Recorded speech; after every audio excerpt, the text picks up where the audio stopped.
안녕하세요. 여행과 사진을 주로 하는 유튜버 트래블렛입니다. 오늘이 10월 거의 마지막 날짜에 다 왔는데 아마 이번 주하고 다음 주가 서울 시내의 가을 단풍이 절정이지 않을까 그런 생각을 해봅니다. 오늘 날씨가 약간 흐린데 그래도 뭐 사진 찍기는 괜찮을 것 같습니다. 저도 이 영상을 빨리 찍고 시내를 나가서 은행나무 단풍을 한번 찍어볼 생각입니다. 오늘의 주제는 뭐냐면 비운의 렌즈 비호건 35mm 이렇게 한번 정해봤습니다. 뭐 여행 유튜브 한다고 꿈은 대단하게 먹고 유튜브를 만들었지만 그 직장을 다니고 요즘 또 가을에 또 바쁘다 보니까 여행하기가 쉽지가 않네요. 그래서 여행 유튜브가 뭐 여행 안 하면 영상 올릴 게 없잖아요. 그래서 제가 지난해부터 유튜브 하면서 꾸준히 올려온 사진, 뭐 카메라, 렌즈 이런 이야기에 대해서 조금 더 얘기를 해볼까 합니다. 그래서 오늘 뭐 아까 책상 서랍에 정리하다가 보니까 이게 렌즈가 눈에 띄더라고요. 그래서 오늘은 칼자이즈에서 만든 비오건 35mm 렌즈에 대해서 한번 얘기를 해보자 이런 식으로 주제를 정해봤습니다. 제 생각에 원래 제대로 하려면 그 역사부터 이 시스템적으로 렌즈의 역사, 칼자이즈의 역사, 라이카의 역사 이런 것부터 쭉 해온 다음에 이제 어떤 렌즈를 꺼내서 이렇게 얘기하는 게 그것이 훨씬 더 이해가 쉽고 체계적인 것 같은데 그게 또 그렇게 하지 못하게 됐네요. 제가 수년 전에 제가 블로그를 열심히 할 때 그 라이카의 역사에 대해서 한번 정리를 해서 블로그에 올리는데 그때 자료 수집하고 정리한 데 상당히 좀 애를 먹었어요. 그래도 뭐 했는 거 열심히 해가지고 라이카의 역사에 대해서 블로그 한번 올렸거든요. 그러고 나니까 또 야, 라이카의 역사에 대해서 블로그 올리면 되냐고 칼자이즈 역사도 해야 되지 않느냐. 그렇게 하다 보니까 또 칼자이즈 역사에 대해서도 한 만든다고 아주 애를 먹었어요. 근데 이제 그 정리는 어느 정도 돼 있는데 그걸 참고로 유튜브를 만들면 되는데 이게 제가 유튜브 한 지가 한 1년 정도 됐는데 1년 조금 넘었는데 그 아직 이게 뭐 영상 편집 기술이라든가 이게 조금 어느 정도 수준이 안 되거든요. 그러다 보니까 칼자이즈 역사라든가 라이카 역사에 대해서 아직 유튜브를 영상을 만들긴 조금 아니다 싶어가지고 좀 보류하고 있는데 나중에 뭐 시간이 되면 그때 한번 만들어 보도록 하고 오늘은 옴니버스식으로 생각날 때마다 렌즈 하나씩 꺼내서 렌즈에 대해서 한번 얘기를 해보겠습니다. 오늘 렌즈에 대해서 뭐 저번에도 뭐 테사 28mm에서 한번 했지만 오늘은 또 뭐 새로운 마음으로 렌즈에 대해서 한번 얘기를 해보도록 하겠습니다. 그 렌즈에 대해서 얘기를 하려면 이게 참 애매하거든요. 어디서부터 얘기를 해야 되냐. 그 시점이 애매한데 우리가 이제 렌즈 카메라 원리를 발견한 것은 이제 근대에 와서겠죠. 그러나 그 원리를 최초로 발견한 것은 아리스토텔레스 시대부터 오래전부터 가는 거예요. 그러면 어느 시점에 딱 끊어서 그걸 얘기할 거냐. 그거 참 애매한데 그래서 제가 조금 뭐 이렇게 옛날에 블로그 한다고 좀 찾아보고 그런 자료를 읽다 보니까 아마 렌즈의 원리부터 이야기하는 게 맞지 않겠느냐. 그래서 오늘은 요 렌즈에 대해서 설명하기 전에 잠깐 서론에 렌즈에 대한 약간 그 개념부터 이야기를 한번 해보도록 하겠습니다. 정확한지 아닌지 모르겠고 제가 아는 범위 내에서는 얘기하겠습니다. 그 수학자 중에 가우스라는 분이 있죠. 한 고등학교 미적분, 뭐 대학교 공업 수학 정도 해보신 분들 가우스 이름은 다 들어보셨죠. 뭐 라이프니츠다, 뭐 뉴턴이다, 뭐 미분, 적분, 뭐 라프라스, 뭐 유명한 분 많죠. 가우스라는 분이 그 렌즈의 원리를 먼저 이야기한 게 있어요. 1817년도라고 기록이 되어 있는데 그분은 이제 우리가 렌즈라는 거는 이 유리를 갈아가지고 이렇게 볼록하게 된 거를 이렇게 해서 상을 이리 통해서 이쪽에 상을 맺히게 하는 거잖아요. 그 렌즈가 좋은 렌즈가 되기 위해서는 이 유리라는 이게 재질이 투명한 게 제일 좋겠죠. 근데 100%를 다 투명시킬 수 없잖아요. 그래서 더 좋은 그 재질을 구하기 위해서 많은 연구를 해왔고 발전을 해왔죠. 근데 이제 렌즈라는 게 있다면 상을 맺히는 것은 재질만 좋아서 되는 게 아니고 조합이 좋아야 되거든요. 우리가 렌즈에 보면 볼록 렌즈가 있고 오목 렌즈가 있는데 조합을 어떻게 하느냐에 따라 이 상이 잘 맺히는 그런 원리를 이제 광학자들이 물리학자들이 찾아낸 거예요. 그래서 볼록 오목 볼록 뭐 볼록 볼록 오목 뭐 오목 볼록 볼록 이런 식으로 이제 수많은 경우의 수를 조합하는 거죠. 그래서 이제 그 수차를 줄여 나가고 상이 잘 맺히는 렌즈를 찾아내는 것이 렌즈의 발전의 역사가 아니겠느냐. 그래서 가우스라는 분은 이제 뭐 가우스 방정식 가우스 이름을 우리가 정확히 다 할 필요는 없죠. 뭐 사진을 취미라는 사람이 원리만 이야기하면 그분은 어떤 볼록 오목 볼록 이렇게 렌즈 군을 형성하고 요 기준축을 중심으로 이쪽과 이쪽이 딱 대칭되게 이렇게 배치를 하는 거예요. 대칭이다. 그래서 가우스의 이론은 대칭형으로 조합한다. 그래서 더블 가우스 형식이다 이렇게 얘기하고 대칭형이다 이렇게 말하는 사람도 있습니다. 그 원리가 하나 있고 또 두 번째는 그 몇 개가 있는데 다 이야기할 수는 없고 큰 줄기만 이야기하면 두 번째는 그 영국의 그 요크에 있었던 그 쿠케 앤더슨즈라는 그 회사에 그 데니스 테일러라는 그런 박사가 있었는데 그분이 이제 연구를 해서 만든 트리플렛 방식이거든요. 트리플렛이 뭐냐면 이제 3중 구조로 가는데 트리가 3이잖아요. 3을 연내잖아요. 그래서 3중 볼록 렌즈, 오목 렌즈, 볼록 렌즈 세 개를 가지고 딱 조합을 해서 이렇게 해보니까 잘 나오더라. 그래서 이제 그분이 개발한 게 쿠케 렌즈인데 이거를 기반으로 이제 모든 렌즈들이 영향을 받아서 발전해 나가는 거죠. 오늘 이야기하는 이 테사 렌즈도 칼자지 테사 렌즈도 그걸 근간으로 이루어졌죠. 그 이제 칼자이저는 1846년 그리고 라이저는 1869년. 그래서 칼자이저가 라이저보다 한 24년 정도 먼저 앞서간 회사예요. 말을 뒤집으면 라이저 회사는 칼자이저보다 26년 후발 24년 후발주자죠. 그러나 우리가 뭐 꼭 먼저 했다고 잘하는 건 아니잖아요. 뭐 우리 옛날에 고등학교 다닐 때 청출어람, 청어람 이런 말 있잖아요. 제자가 서정거든 할 수도 있는 거예요. 청출어람이라는 그런 한자 수고도 있죠.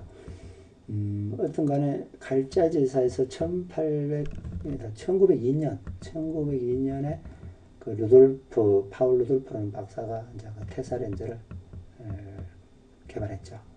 테사는 말 그대로 테사라는 뜻이 그 사잖아요. 사를 의미하죠. 그 렌즈 4매를 3군으로 4매를 붙여서 만들어낸 렌즈인데 이게 밝기가 그 당시에 기술을 한 6.3f 되고 그 이후에 한참 후에 이제 3.5f가 됐죠.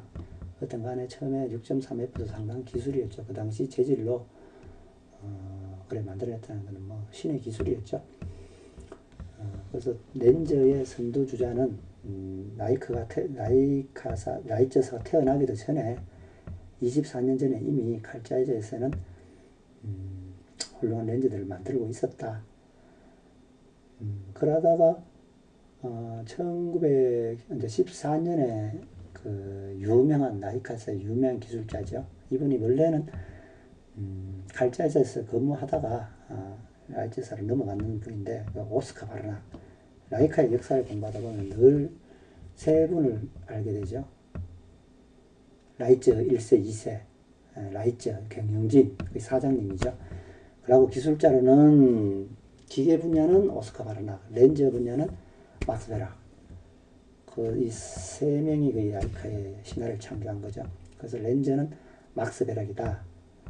그 오스카 바르나기 1914년대 때 우르를 만들어 가지고 최초로 소형 카메라를 만들어서 1차 대전 끝나고 1925년도에 그 라이프치히 박람회 때 라이카를 해서 세계적으로 이제 각광을 받으면서 시판에 들어갔죠.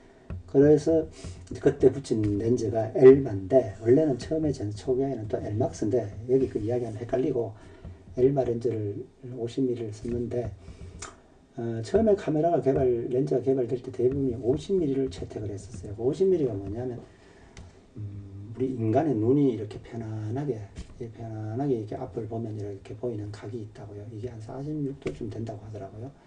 눈에 힘을 빼고 편안하게 보는 이것을 우리가 표준 렌즈라고 하자. 이렇게 정했죠. 근데 이제 여기에다 힘을 팍 주고 이렇게 옆으로 조금 더 이렇게 보면 이제 찢어지게 보는 게 좀 더 보죠. 이게 이제 한 35mm 화각 한 64도쯤 되죠. 그래서 표준 렌즈가 50mm, 35mm는 약간 광각이라는 이런 걸로 많이 이해를 하는데 또 사람에 따라서는 조금 다르죠. 35mm가 표준으로 하는 게 맞지 않느냐 뭐 이렇게 하는 사람도 있고 옥신각신하고 있는 그런 건데 그거는 뭐 그 사진하는 사람 입장에서 그냥 하는 이야기고 사진하는 데는 전혀 도움이 안 되는 이야기니까 자기 편한 대로 생각하시면 되고요. 그 라이카사에서 칼자이제사에서 테사 렌즈를 개발해서 특허를 취득해서 잘 나가고 있는데 1930년도 라이트 카메라가 시판을 한 지 5년이 지났는 그때 1930년도에 라이카사에서 획기적인 걸 내는 거예요. 획기적인 물건을 세상에 내는데 그게 뭐냐면 35mm 렌즈를 내게 된 거예요. 그게 이제 엘마 3.5F라는 아주 유명한 렌즈를 만들어냈죠. 그래서 이게 뭐 맛보기로 제가 예전에 갖고 있던 렌즈가 아주 렌즈 사거리 렌즈인데 이렇게 생겼다는 것만 보여드리기 위해서 이렇게 들고 나왔습니다. 이게 엘마 35mm 3.5F인데 그 당시의 기술로 이 3.5F를 만들었다는 것도 훌륭하죠. 그리고 35mm를 셔츠로 만들었다. 그러니까 이제 칼자이스사에서 붕 찌는 거죠. 여기서 내가 칼자이스에서 붕 쪘다는 거는 그 어떤 유튜브 영상을 좀 재밌게 이렇게 얘기를 하려고 말하는 거지. 뭐 내가 그 당시에 살아난 것도 아니고 그 당시에 뭐 칼자이즈 경영진들이나 기술자들이 뭐 어떤 기분이 들은지는 내가 들어가 볼 수 없잖아요. 알 수도 없고. 그러나 그렇게 했을 것이다. 뭐 이제 제가 스토리를 만들어가 이렇게 얘기하니까 그렇게 이해를 해주시면 되겠습니다. 어쨌든 칼자이즈 입장에서는 붕찐 거예요. 이게 뭐 늦게 한 24년 후에 태어난 뭐 애송이 비슷한 회사에서 따라올 줄 말았던 게 갑자기 앞서 치고 나가니까 놀란 거죠. 그래서 칼자이즈사에는 이래서는 안 되겠다 싶어서 이제 또 렌즈 기술에 박차를 가했겠죠. 근데 사람이 다 그렇잖아요. 이 최초라는데 많이 목숨 걸잖아요. 그래서 아마 칼자이즈 사진은 이렇게 생각을 했을 거예요. 라이카사가 35mm 렌즈 만드는데 내가 35mm 렌즈 더 잘 만들어봐야 헛방이다. 그래서 라이카사에서 못 만든 28mm 렌즈를 만든 거예요. 2년 후에 테사 28mm 정말 유명한 렌즈죠. 네, 여기 갖다 놨는데 나이가 지금 90살이 넘었는데 이 나이로 따지면 90이 근데 이 렌즈인데 이 초기 버전이거든. 니켈 블랙 니켈이라고 하네. 이게 무코팅 렌즈인데 흑백에서는 좋은데 칼라에서는 조금 후달리는 건 사실이에요. 뭐 코팅이 안 되다 보니까. 근데 흑백에서만큼은 좋죠. 근데 현행 렌즈만큼은 또 안 되죠. 왜냐면 90살이 넘었는데 요즘 렌즈하고 뭐 선여도라든가 해상도는 안 되죠. 근데 또 사진이 이게 또 해상도 선여도 가지고 또 이게 결판 짓는 건 아니잖아요. 어떤 이 28mm를 광각 렌즈죠. 이건 확실한 광각이에요. 35mm는 광각인지 아닌지 헷갈리는데 이 28mm는 확실히 광각 렌즈인데 이걸 최초로 만든 거예요. 그리고 이제 최초라는 이야기가 참 중요하잖아요. 우리 사진에 있어서는 다른 데 있어도 마찬가지고 제가 저번에 만든 영상에도 보면 그 소나무 이야기를 자주 하는데 배병호 작가가 삼성에 가서 소나무를 해서 한번 떴죠. 근데 지금도 소나무 찍는 분들 많이 계신데 뭐 취미로 찍으니까 뭐 찍어도 되지만 어떤 작가로서는 평생 찍어봐야 2등이다. 다른 사람이 선점해서 이렇게 한 거는 아무리 연구하고 잘해봐야 2등밖에 안 되거든요. 그래서 새로운 분야를 개척하는 것은 굉장히 중요하다. 그 사진도 이제 남들이 하지 않는 분야를 개척해서 열심히 찍고 해야 이제 사진 훌륭한 작가가 되죠. 남모 소나무 찍어가지고 잘 됐는 건 내가 소나무 백날 찍어봐야 별 의미 없잖아요. 근데 또 취미로 하는 거는 괜찮죠. 재미로 하는 거니까. 어떤 간에 이제 칼자이즈에서 28mm를 개발해서 최초를 하고 나니까 이제 한숨 돌리고 그때부터 이제 35mm를 뭔가를 보여주기 위해서 라이카에게 뭔가를 라이트사에게 뭔가 보여줘야 되겠죠. 그래서 그 당시 칼제제사에서 유명한 렌즈 디자이너 광학 기술자가 있죠. 루드비히 페르텔레라는 분이 계신데, 이 광학자가 유명한 조나 렌즈를 설계한 분이죠. 그 조나 렌즈 설계를 마치고 이분은 비오곤 렌즈에 투입을 해서 1934년부터 렌즈를 설계하기 위해서 생산은 1937년도부터 했죠. 인터넷에 보면 4군 7매라고 하는데, 콘탁스에서 나온 그런 책자를 보면 4군 6매예요. 그래서 돌아다니는 렌즈 구성들을 보면 4군 7매로 구성해놓은 돌아다니기도 하고 4군 6매도 돌아다니기도 한데, 그럼 뭐 정확히 알려면 렌즈를 분해해봐야 되는데 분해할 정도는 또 아니고요. 그래서 저는 4군 6매가 책에 인쇄된 게 더 낫지 않느냐. 인터넷에 돌아다니는 건 누가 만든지도 모르겠는데 4군 6매 렌즈인데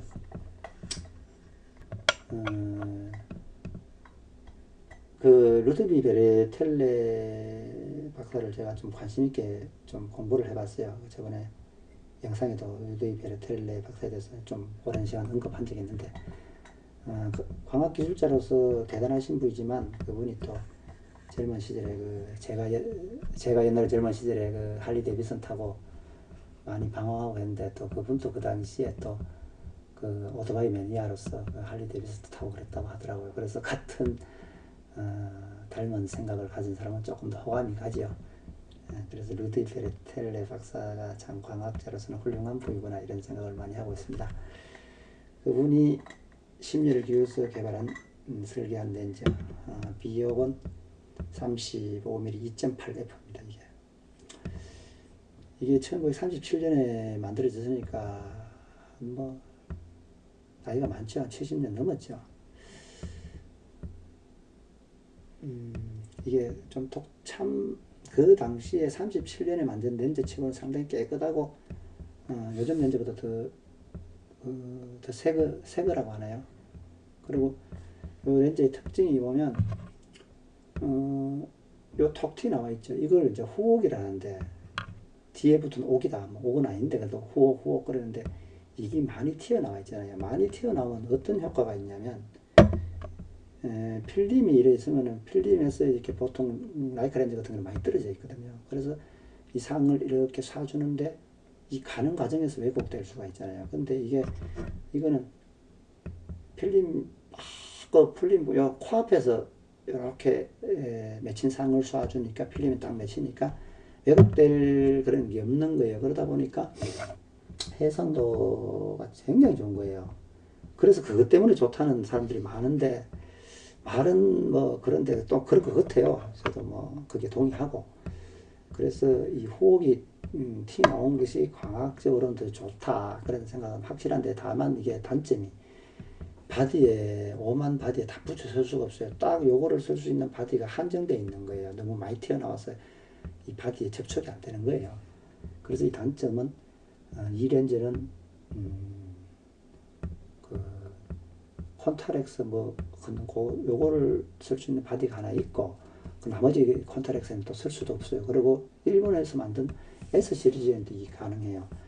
그러다 보니까 이게 좀 사용감은, 범용적인 사용은 될 수 없는 렌즈죠. 그래서 저도 이 렌즈 자주 못 썼어요. 이게 라이카에 이걸 결합하려다가 라이카에 결합할 수가 없는 거예요. 근데 할 수 없다는 거는 좀 돈이 많이 들어가고, 렌즈를 여기 다 깎아내고 렌즈를 완전히 대수술을 해야 되기 때문에 렌즈를 버려버리는 거죠. 그리고 돈도 엄청나게 들어가고, 그러면 라이카 M3에 쓸 수는 있다는데, 그렇게까지 해서 렌즈를 손상하면까지 쓸 필요가 있냐 해서 그 작업은 안 했습니다. 그리고 요 렌즈는 무코팅 렌즈인데, 왜냐면 코팅이라는 게 이제 막 개발되기 시작할 무렵에 나왔으니까, 칼자재에서 티코팅이라는 게 유명하게 있는데, 그게 이제 이론이 나오기 시작한 지가 1935년도쯤에, 누구더라? 알렉산드 뭐 스마꾸란가 그 박사님이 이제 논문을 발표하고 뭐 그 당시에 이론을 발표할 때 1935년도에 있으니까 1937년도까지는 아직 코팅이 그 기술이 실행되지는 않는 것 같아요. 그래서 코팅으로 나왔다가 1940년도부터 나온 이 렌즈를 보면은 코팅된 렌즈가 있더라고요. 코팅색이 지금 코팅색하고 좀 달라요. 더 파란 게 파스텔 톤 색깔이 나더라고. 그래 이거를 흔히 우리가 이제 또 나눌 때 이거를 전쟁 그 2차 대전 전에 나왔다 해서 이거 프리워 버전이다. 전형이다 이라고. 이 렌즈는 전쟁 후에 1946년도부터 만들기 시작했으니까 전쟁 후 포스트 워 전쟁 후다 그런 뜻이죠. 이거는 이 렌즈는 1952년도에 설계돼서 이게 만들어지기 시작한 렌즈인데 이 렌즈는 보면 이렇게 뒤가 이렇게 짧지요. 아까 이거보다는 비교를 해보면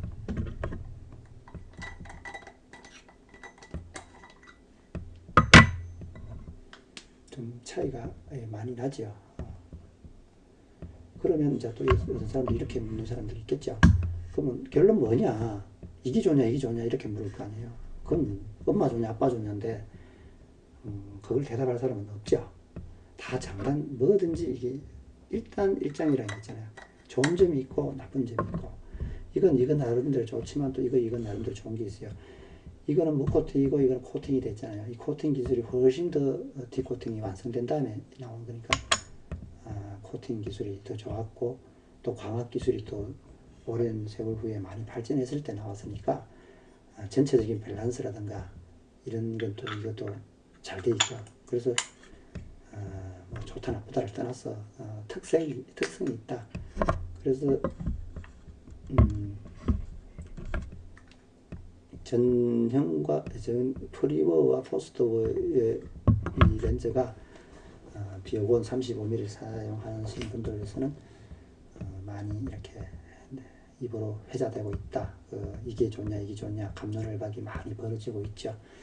또 뭐 사진만 하기보다는 또 렌즈에 대해서 이렇게 또 갑론을박하면서 토론하면서 하는 것도 하나의 재미가 있으니까 또 나쁜 건 아니죠.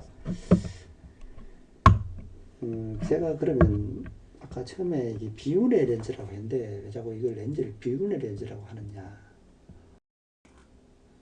거기에 대해서 얘기를 한번 해보겠습니다. 우리가 뭐 예술가들, 화가라든가 이런 예술가들의 삶을 보면 천재적인 재능을 타고난 것은 분명한데 그 삶이 참 굴곡졌죠. 힘들게 살았고 가난하게 살았고 그런 사람들 우리가 보통 비운의 천재 화가 뭐 이렇게 말을 많이 하잖아요.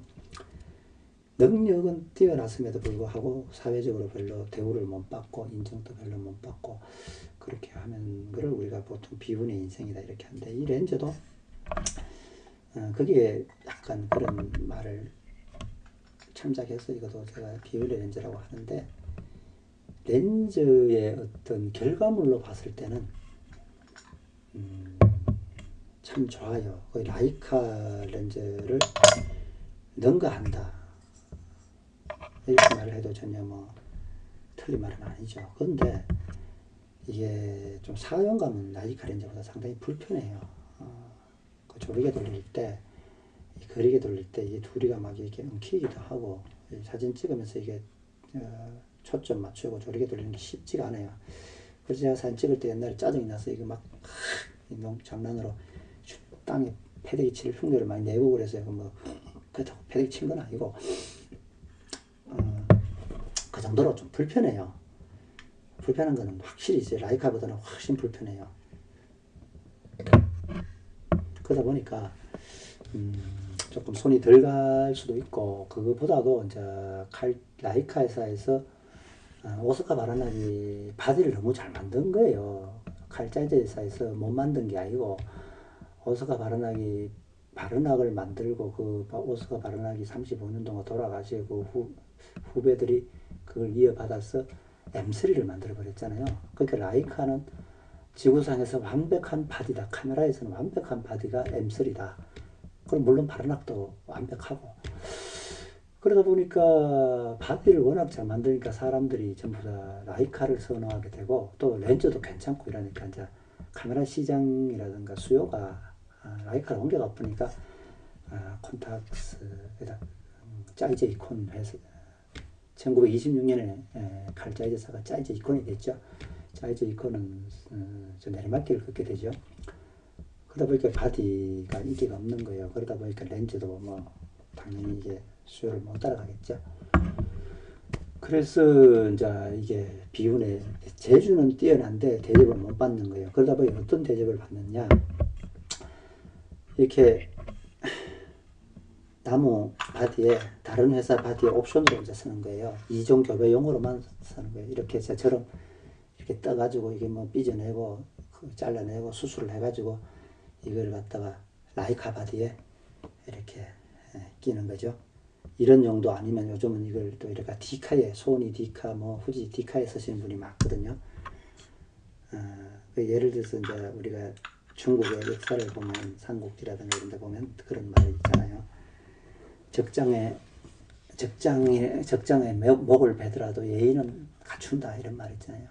훌륭한 사람은 비록 적이지만 대우는 해줘야 되잖아요. 뭐 그게 중국의 역사에 보면 많이 나오는데 우리도 이렇게 훌륭한 렌즈를 대우를 해줘야 되는데 대우를 못 해주고 어디 이렇게 저처럼 이렇게 잘라가지고 다른 렌즈에 교접해 이종 교배해서 쓸 생각을 하고 있는 거죠.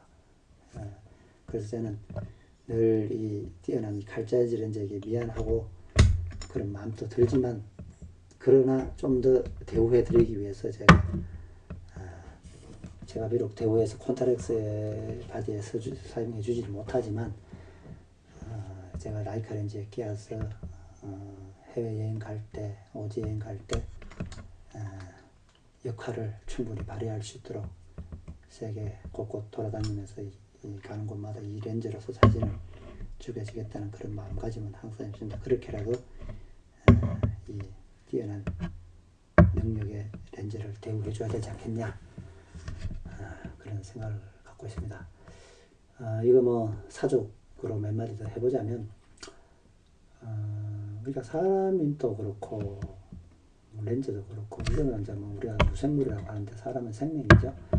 이 땅에 태어난 게 다 이유가 있잖아요. 이유가 있고 또 태어났으면 뭐 얼마를 살지 모르지만 살아있는 동안에 또 태어난 만큼 재밌게 살다 가야 되잖아요. 그러면 뭐가 재미있고 보람찬 인생이냐? 거기는 사람의 생각 따라 다른데 렌즈로 태어났으면 사진을 많이 찍고 많은 렌즈의 이 피사체를 이렇게 통과시켜서 필름에 매축해주고 뭐 카메라에 끼워줘서 유럽도 가보고 아프리카도 가보고 뭐 히말라야도 가보고 뭐 이렇게 하는 것이 이 렌즈에도 태어난 인생에 태어난 재미를 누리는 것이 아니냐 그런 생각을 해봅니다. 살아가는 게 옛날에 이제 우리가 왕조 시대 때 뭐 중국이나 우리 동양에 임금이라는 황제 있을 때 보면 그 황제의 삶이 우리가 화려한 것 같지만 뭐 살밥에 고깃밥에 뭐 이렇게 주색 잡기도 하고 이렇게 멋있게 사는 거지만 그 삶이 늘고 손바닥만한 궁궐에 갇혀가지고 권력 다툼에 뭐 긴장하면서 그렇게 스트레스 받으면서 살아갔죠.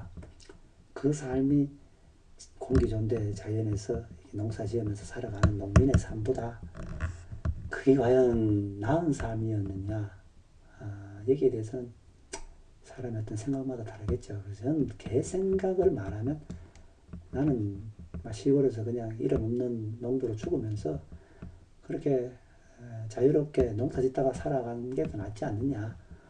물론 좀 뭐 고깃밥에 흰쌀밥 먹기는 힘들죠. 늘 좀 배가 고프고 돈이 없어가지고 빌빌거리면서 살아가야지만 그래도 사람이 마음 편하게 자유롭게 살아간다는 것도 뭐 나쁘진 않은 것 같아요. 어떤 간에 렌즈도 뭐 가격이 뭐 500만원, 1000만원을 떠났어. 카메라 매니아들 이렇게 팔려가서 많은 사진을 찍고 여러 해외로 돌아다니면서 자기 역할을 하는 것이 렌즈에 있어서도 좋은 삶을 살아가는 것이 아니냐. 이렇게 생각을 합니다. 그래서 제가 어떤 때는 이런 생각을 한번 해봐요.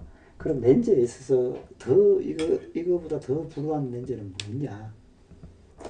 칼자이즈 비오고 렌즈가 비운의 렌즈라고 하면 더 비운의 렌즈는 뭐냐? 저는 개인적으로 그렇게 생각합니다. 나이카사에서 만든 목티, 뭐 목티 룩스라고 하나요? 그 렌즈가 가장 비율의 렌즈가 있나 그렇게 생각을 합니다. 왜냐하면 제가 젊을 때 충무로 왔다 갔다 할 때 그 렌즈가 한 1,000만원 가까이 갔거든요. 근데 요즘 뭐 이렇게 충무로 가서 물어보면 그거 얼마냐면 뭐 누가 그러더라고 1,000만원 그것도 소리하고 있는데 뭐 3,000만원 4,000만원 간다더라고요. 그리고 50mm 렌즈 중에 뭐 아스페리칼 2매 렌즈 이런 게 보면 거의 뭐 기본이 한 2천만원씩 찍어요. 카메라 렌즈가 한 2천만원 3천만원 지금 5천만원 간다는데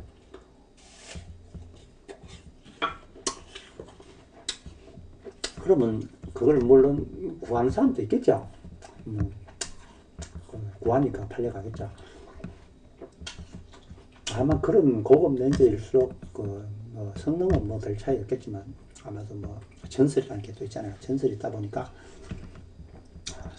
가격이 비싸잖아요. 그럼 그런 걸 가지고 이렇게 험하게 막 사진 찍으면서 사막에 가서 히말라야에 가서 뭐 이렇게 막 메고 다니고 그렇게 찍을 수 있겠느냐? 대부분이 아마 그런 사람도 얘기하지만 저는 그런 사람은 거의 없다고 생각하거든요. 그러다 보니까 그 렌즈들이 대부분이 이렇게 제습 집에 가면 보통 비싼 렌즈 제습하면 넣잖아요. 곰팡이 안 끼게 제습하면 넣어가지고 딱 올려가지고 관상용으로 귀한 대접을 받겠죠. 그러다가 이제 사진 찍을 때도 막 조심스럽게 뭐 이렇게 다칠까 싶어가 기스나 이렇게 조심조심해서 또 찍고 그걸 또 보관해놓고 극진한 대우를 받는 거죠. 예, 조선시 뭐 옛날에 왕조 시대 때 그 황제의 대접을 받는 거죠. 뭐 그게 뭐 좋은 렌즈일까? 좋은 렌즈의 삶일까? 뭐 그런 생각을 인간의 역사와 비교해서 한번 생각을 해봅니다. 저는 렌즈를 태어났다면 렌즈의 역할을 충분히 하는 것이 렌즈의 삶이 좋은 삶이다. 비록 무생물이지만 그래서 이게 기스가 나야 이제 제대로 역할을 하는 거예요. 기스가 좀 나고 뭐 끓기고 이래야 사람들이 막 쓰는 거예요. 에이 뭐 이거 뭐 팔아먹기 걸렸네. 이거 뭐 중고 팔아먹기 걸렸다. 이거 누가 사겠노? 이런 생각이 딱 들어야 이제 그때부터 사진이 되는 거예요. 왜? 자유롭게 막 찍으니까. 근데 이거 뭐 500만 원 주고 샀는데 이거 중고 팔려면 한 600원 받으려면 기스나면 안 되고 뭐 떨어뜨려 버리면 뭐 500만 원 날라가잖아요. 그런데 이제 자꾸 신경을 쓰다 보면 이 사진이 되겠습니까? 그래서 우리가 렌즈라는 건 성능이 좋아야 되고 두 번째 사진 작가로부터 늘 이렇게 옆구리 끼고 다니고 사랑을 받아야 되는 게 렌즈의 좋은 인생이다. 그렇게 한번 생각을 해봅니다. 렌즈라는 걸 이렇게 제가 얘기를 해보다 보면 항상 그게 명품이라는 이런 거하고 연관이 되거든요. 그러니까 다 분야별로 명품이 있잖아요. 자동차도 뭐 롤스로이스가 있고 뭐 벤틀리가 있고 포르쉐, 페라리 이런 명품 메르세데스 벤츠 있고 뭐 바이올린도 뭐 스트라디바우스인가 스트라디바우스 뭐 이런 바이올린 있고 그 다음에 색소폰도 마크 6 뭐 시계도 뭐 파텍 필립이다 그 뭐 랑용투 제네다 브레게다 뭐 블랑팡이다 모든 분야에 다 이게 전설이 포함된 명품이라는 게 있잖아요. 그 렌즈에도 이게 이제 전설이 있어야 되는 거예요. 이게 명품이 되려면 그 전설이 있는 렌즈가 몇 개가 있죠. 라이카 렌즈에서는 유명한 그 공기도 찍는다는 그 608매 주미크론 35mm EF 그러고 그 주미룩스 1세대 35mm 그 글로 효과가 난다는 이거 아스페리칼 2매 그 칼자이즈사에도 전설이 있죠. 테사 그 전설 중에 하나 조나 전전형 이것도 전설이 있죠. 전쟁전 이건 전설이 있어요. 근데 이 성능은 뭐 삐까삐까하고 이게 좋을 수가 있는데 이건 전설이 없어요. 그게 전설이 또 있어야 이게 이 명품 렌즈가 되는 거예요. 근데 사진을 찍는데 명품이면 하고 아니면 맞냐. 성능만 좋으면 되지. 근데 또 우리가 사람 사는 세상이 또 그렇지가 않지요. 명품이 있는 렌즈를 갖고 싶어 하는 것은 누구나 인간의 자기 만족이라는 게 있기 때문에 전설이 있고 깨끗한 렌즈를 수집하는 것도 수집하시는 분도 있죠. 어떤 간에 이제 우리 사진을 찍는 사람들은 그 사진에 충실해야 된다. 저도 렌즈에 대해서 얘기를 하지만 그냥 가십거리지 여기 너무 이렇게 빠져들면 사진가가 되는 게 아니고 사진학과가 아니고 기계학과가 되거든요. 사진과가 돼야 되는데 사진기계과가 된다 이거지. 처음에는 사진을 하려고 왔다가 자꾸 사진기와 렌즈를 좋아하게 되거든요. 제 경우가 그런데 여기서 헤어나려고 오랜 세월 많이 마음을 먹었지만 그게 쉽게 헤어나지지가 않아요. 이런 걸 우리가 이제 장비빼이라 이러는데, 근데 그것도 뭐 성 나쁜 건 아니에요. 뭐 사진만 나을 찍기보다는 또 렌즈도 한번 연구도 하고 유튜브도 찍고 그래 한 것도 뭐 취미 사진가로서는 괜찮다 그걸 생각을 해봅니다. 오늘은 날도 흐리고 해서 사진 찍으러 나가기는 조금 날이 안 좋아가 집에서 거실에 앉아가 이걸 찍고 있는데, 좀 더 다음에는 이제 테사, 조나, 그리고 뭐 라이카의 엘마, 주메크론 이렇게 렌즈를 하나씩 이렇게 옴니버스식으로 한번 거기에 대해서 가십거리로 잡스를 한번 풀어볼까 합니다. 아무것도 없는 빈 껍질 가지고 시간만 이렇게 때운 것 같은데 하여튼 뭐 죄송하다는 말씀드리고요. 혹시라도 보신 분들이 계시다면 봐주신 분들에게 감사드립니다. 고맙습니다.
좋아요, 구독 부탁해요.